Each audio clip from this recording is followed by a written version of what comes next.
আবার কবে আসবি বাবা? খুব তাড়াতাড়ি ফিরবো মা। এবার আমরা তো দেরি করবো না, কথা দিচ্ছি। তুই তো কতবার বলেছিলি আর দেরি করবো না, এসে যাবো। তবে তো তোর সেই দূরের দেশ তোকে ওরা ছাড়ে কোথায় বাবা? দেশটা দূরে, কিন্তু কিন্তু মনটা তো এখানেই পড়ে থাকে মা, এই উঠোনে, তোমাদেরই পাশে। তুই আমাকে নিয়ে একেবারে চিন্তা করিস না।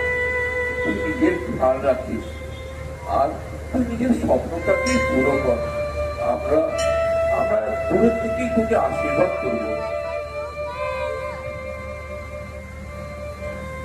বলছি বছরের শুরুতেই এলি, আমার ঘরটা যেন আনন্দে ভরে গেল।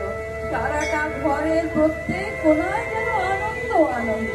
আবার তুই চলে যাবি, বল কি হবে? ঘরটা আবার যেমন খালি হয়ে যাবে রে। এই গ্রাম, এই বিচিত্র অনুষ্ঠান, সবকিছু যেন আগের মতোই রয়েছে, শুধু আমি আর থাকতে পারি না। সময় সময় মানুষকে বদলায়, জায়গাকে নয়। তাই তাই তুই যখনই আবার ফিরে আসবি, এই জায়গাটা তোদের ওরকম ভাবেই অপেক্ষা করবে।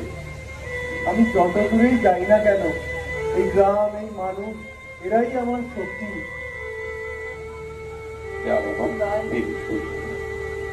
রওনা দে বাবা, দেরি হয়ে যাবে, কিন্তু পৌঁছে একটা পৌষ সোমবার নেই।